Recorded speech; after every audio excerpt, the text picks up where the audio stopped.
அனைவருக்கும் வணக்கம்.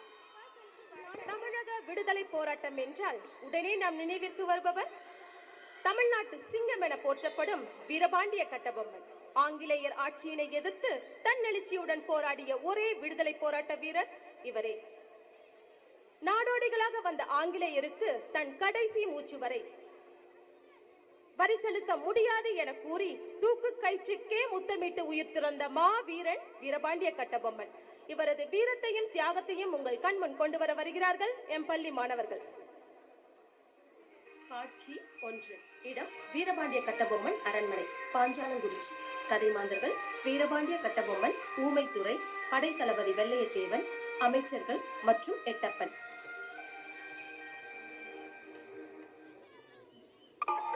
சீர்மிகும் பாஞ்சி நகர் ஆளுகின்ற செம்மலே, பார்ப்போற்றும் பேர் பெற்ற கட்டபொம்மன் சிம்மமே, பார்ப்புகழ வாழ்வாய் பகலவன் போல் என்றுமே.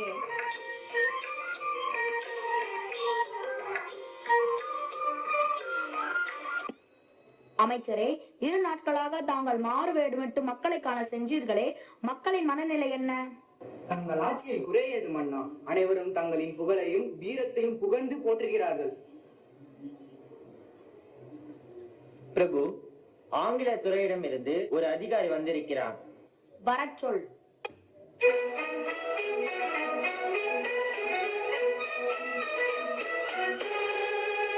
அரசே, வணக்கம். வணக்கம். அமரும். வந்த நோக்கம்? அதாவது ஆங்கிலேயர்கள், அதாவது கும்பேனியர்கள் இதுவரை தங்கள் பொறுப்பில் இருந்த சில பகுதிகளை சர்வே செய்து, அதாவது பிரித்து அளந்து அவர்களுக்கு என சாசனம் செய்திருக்கிறார்கள் இந்த பத்திரம் மூலம். அவை அனைத்தும் எம் ஆட்சிக்குட்பட்டவை. அப்படி இருக்க இந்த வெள்ளைக்கார பேர் எனக்கு ஏன் இந்த வீண் வேலை? அரசே, ஆத்திரப்பட்டு பேசுவதில் லாபம் இல்லை. வெள்ளைக்காரர்களின் வலுவும் படைபலமும் உங்களுக்கு சரிவர புரியாது. அவர்களிடம் பயங்கர பீரங்கி இருப்பதை நானே நேரில் பார்த்து வந்தேன். பலே, இதையெல்லாம் எடுத்து சொல்லதானே இங்கு வந்திருக்கிறாய்? ஆமாம் ஆமாம். அது மட்டுமல்லாமல் வெள்ளையருக்கு நம்மை அடக்கியாலும் அருகதையும் இருக்கிறது என கூற வந்தேன். எதை சொல்ல வந்தாய்? அடக்கியாலும் அருகதையை இல்லையா எட்டப்பா? 6000 மைலுக்கு அப்பால் இருந்து வந்த வெள்ளைக்காரர்களால் நம்மை அடக்கி ஆளுவது வீடனே. வெற்று முரசு கொட்டிய வேற்று அரசர்கள் கூட நம்முடைய தென் திசையை திரும்பி பார்க்க துணிந்ததில்லை இதுவரை. அப்படி இருக்க கடலின் சூறாவளி புயலிலே சிக்கி கரையில் வந்து ஒதுங்கிய ஏதோ வெள்ளை கொக்குகள் பேசிய பேச்சிலே உன் அறிவினை பறிகொடுத்து விட்டாயா? அவர்களிடம் இருக்கிறதாம் பீரங்கி. பீரங்கி பீரங்கி. சூழ்ச்சிக்கு இரையாகிவிட்டார் எட்டப்பர். இவனை நம்பினத்தவர் என்று பார்த்தால் எதிர்காலத்திலே நாட்டினத்திலே கரைபடிந்துவிடும். கொள்ளை கொள்ள வந்துள்ள வெள்ளைக்காரன் காசு ஆசையை காட்டியிருக்கிறான். அதில் ஏமாந்து மானத்தை இழந்திருக்கிறார் எட்டப்பர். நாடு பிடிக்க தலைப்பட்டு விட்டான் சீமைத்துறை. அவனை மோட்டம் பிடிக்க செய்ய என்ன இருக்கிறது உங்களிடம்? உங்களின் வாளும் வேலும் தூளாகிவிடும் அவன் துப்பாக்கி முன்னால் என்பது மட்டும் நினைவு கட்டும். எட்டப்பா, நீ தூதனாக வந்ததால் என் வாளுக்கு வேலை இல்லாமல் போனது. என் முன்னால் இருந்து எட்டி போய்விடு. போகும் முன் ஒன்றை கேள். நீ நலமாக வாழ விரும்பினால் தாய் நாட்டின் நலத்தை நாடு. இல்லையேல் இங்கிருந்து ஓடு, நிற்காதே.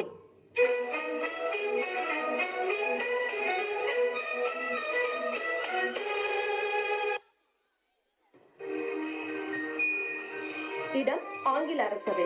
கதைமாந்தர்கள் ஜாக்சன் மற்றும் எட்டப்பன்.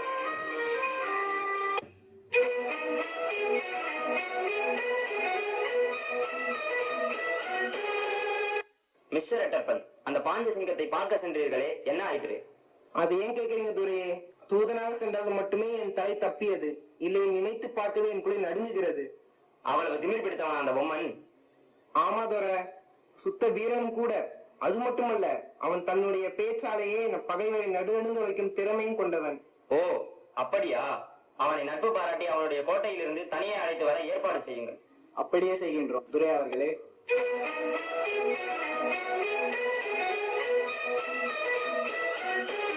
இடம் வீரபாண்டிய கட்டபொம்மன் அரண்மனை. கதைமாந்தர்கள் வீரபாண்டிய கட்டபொம்மன், கோபால ஐயர் மற்றும் அமைச்சர்கள்.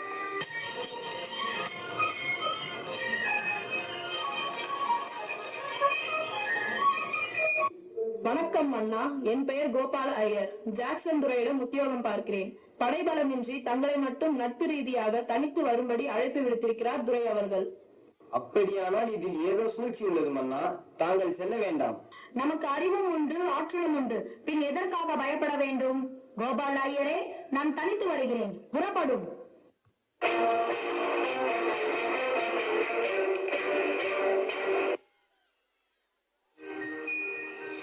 காட்சி 2.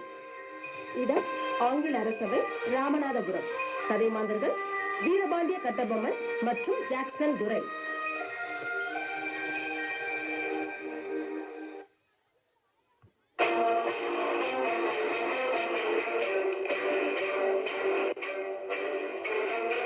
சாப், கட்டபொம்மன் வருகிறான்.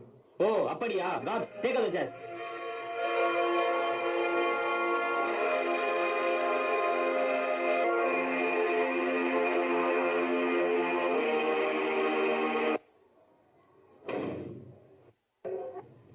நீர்தான் வீரபாண்டிய கட்டபொம்மனோ? நீர்தான் ஜாக்சன் துரை என்பவரோ? காட்ஸ், ஏது வெகு தூரம் வந்துவிட்டு? நட்பு விரும்பி அழைத்ததாக அறிகிறேன். அதையே விரும்பி நானும் வந்துள்ளேன். நட்பு வேண்டும், ஆனால் அதற்கேற்ற நடத்தை இல்லை. கற்றுக் கொடுக்கும் இடம் தமிழினம். நீ கற்றுக் கொடுக்க முயற்சிப்பது அறிவினம். நவாபிடமிருந்து நாட்டுரிமை பெற்றிருப்பது நாங்கள். நீயாக என் பேட்டி காண வரவில்லை?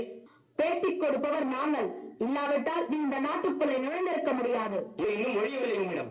எல்லாம் உடன் பிறந்தவை, ஒழியாது. உன் மீது குற்றம் சுமத்துகிறேன். என்னவென்று? எடுத்துரைத்தால் கணக்கில் அடங்காது. எண்ணிக்கை தெரியாத குற்றம். எனக்கா எண்ணிக்கை தெரியாது? அகம் பிடித்தவனே, சொல்கிறேன் கேள். உன் நிலைத்தல் விலையும் விளைச்சலுக்கு கிஸ்தி கொடுக்கவில்லை.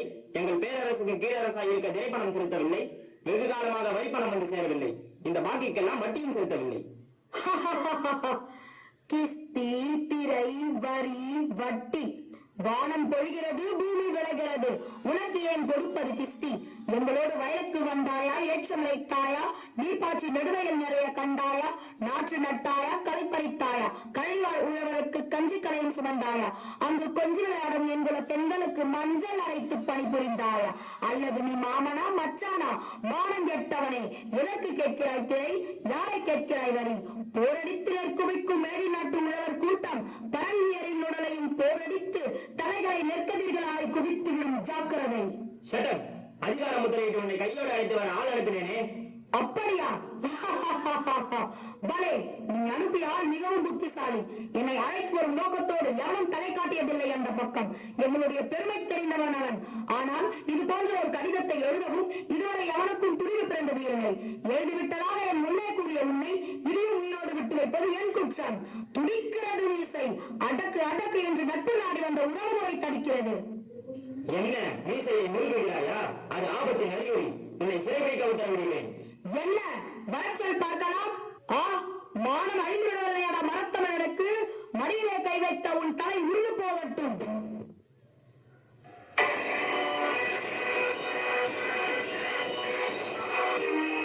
காட்சி 3.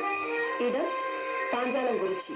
கதைமாந்தர்கள் வீரபாண்டிய கட்டபொம்மன், ஊமைத்துறை மற்றும் வீரத்தாள்.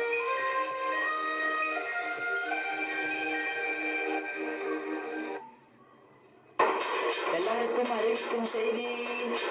ஆங்கில கிழக்கிந்திய கம்பெனியர் பாஞ்சாலக்குறிச்சி சீமையை தன் வசப்படுத்திக் கொண்டார்கள். ஆனால் அவ்வூர் அரசனும் அவர்களது நீண்ட நாள் விரோதியுமான வீரபாண்டிய கட்டபொம்மன் தப்பி ஓடி தலைமறைவாக திரிகிறான். அவனுக்கு அடைக்கலம் கொடுத்து ஆதரிப்பவர்கள் சிறை சேதம் செய்யப்படுவார்கள்.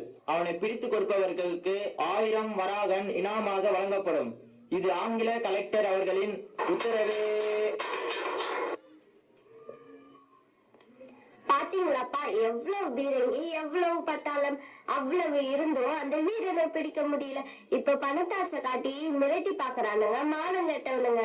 ஆமாம் பாட்டி, அவங்க அதிகாரத்துக்கு பயந்து எவனாவது காட்டி கொடுக்காமலா இருப்பான்? நீங்க பார்த்தா கூட தான் காட்டி கொடுப்பீங்க. அட பாவி, யார பார்த்து இந்த கேள்வி கேக்குற?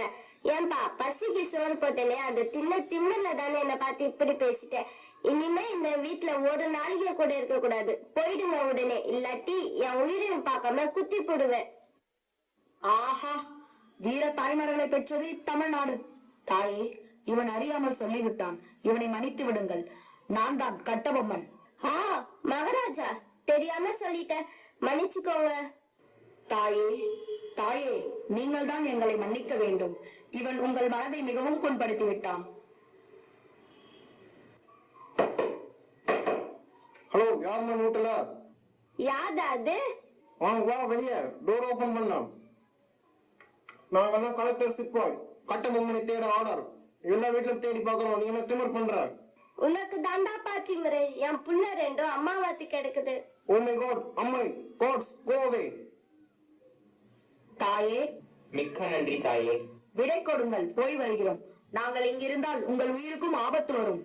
என் உயிர் கிடக்குதுங்க. யாரு கண்ணிலையும் படாம ஆயுசு பூரா இங்கே இருந்துருங்க மகாராஜா. நான் கஞ்சி ஊத்தியாவது காப்பாத்துறேன். ஆஹா தாயே, இதற்கு கைமாறு செய்ய இப்போது என்னிடம் ஒன்றும் இல்லை.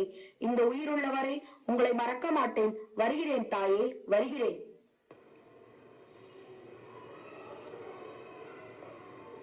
இப்போது நாம் எங்க செல்வதண்ணா? கவலை வேண்டாம் தம்பி.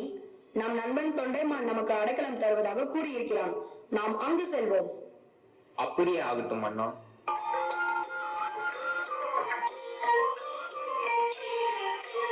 வீரபாண்டிய கட்டபொம்மன், ஆங்கில அதிகாரி பேனர்மேன், அமைச்சர்கள் மற்றும் ஊர் மக்கள்.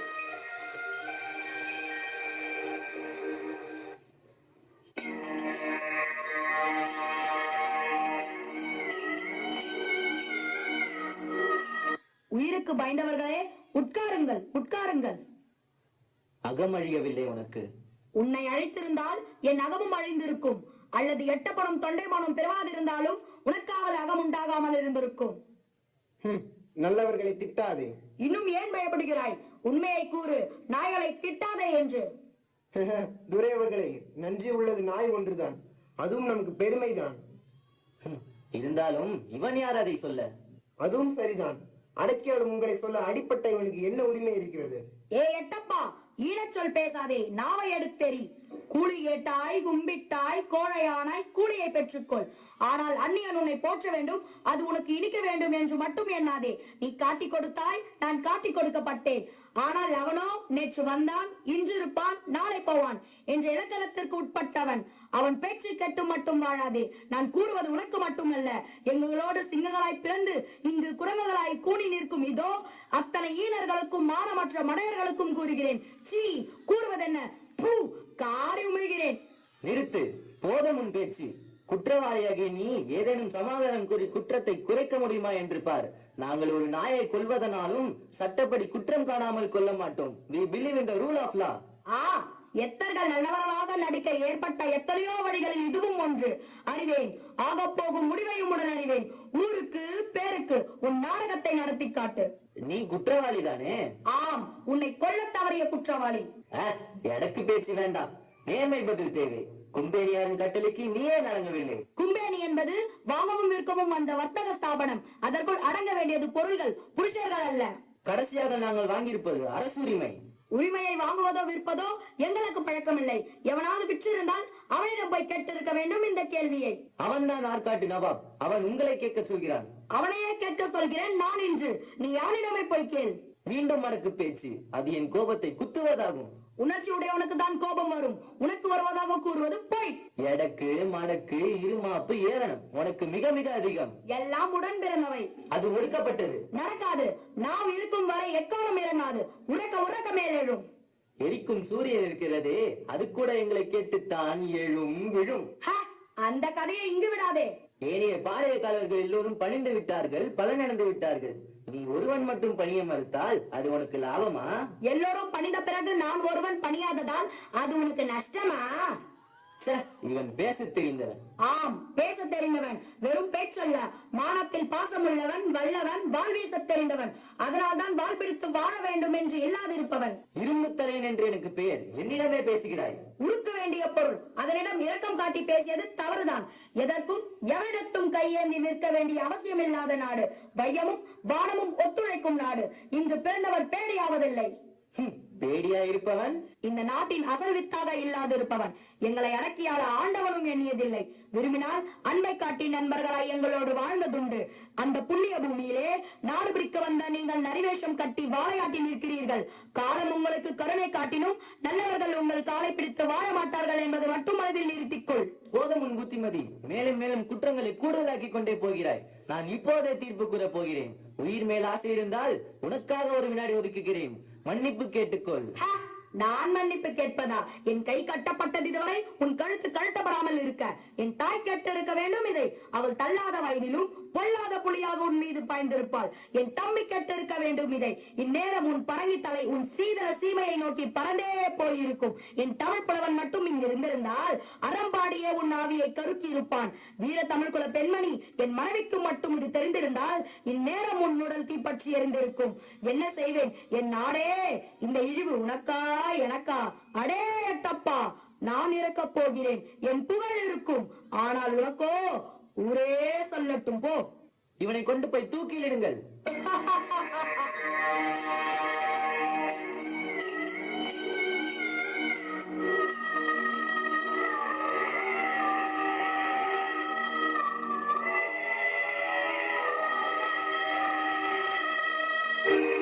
இறுதி காட்சி. இடம் தூக்குமேடை, கயத்தாறு. கதை மாந்தர்கள் வீரபாண்டிய கட்டபொம்மன் மற்றும் ஊர் மக்கள்.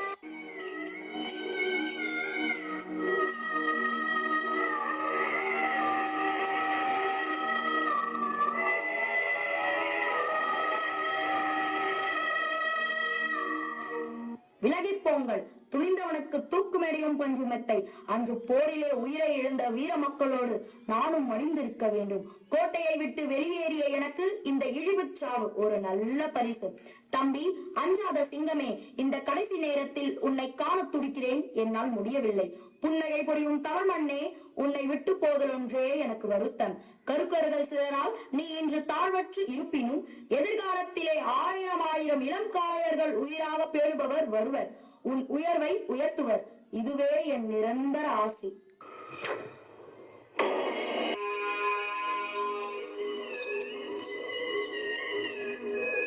வீரத்தை அகற்றிவிட்டோம் என ஆங்கிலேயர்கள் ஆணவம் கொண்டார்களே தவிர அதுவே அவர்களின் அழிவிற்கு அஸ்திவாரம் என்பதை பாவம் அவர்கள் அறியவில்லை.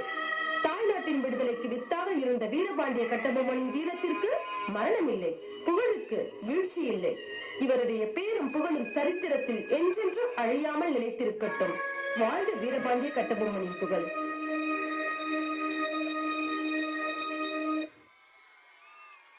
தென்பி கபில்ராஜ், ஜாக்சன் துரையாக 11A சஞ்சய், பேனர்மேனாக 11A தனுஷ், எட்டப்பனாக 11A தினேஷ்குமார், ஊமை துறையாக 11A ஹரிஷ், வெள்ளைய தேவனாக 12B மைக்கேல் ரூபன், வீரத்தாயாக 9B ஐஸ்வர்யா, கோபால ஐயராக 10D சாமுவல், முரசரை ஓனாக 10B அஸ்வந்த், அமைச்சர்களாக 11A ஆண்ட்ரூஸ் மற்றும் நவீன்குமார், ஆங்கில காவல் படையினராக 11A யுவராஜ், பிருத்திவிராஜ், தினேஷ்குமார் மற்றும் ஆதித்யன்.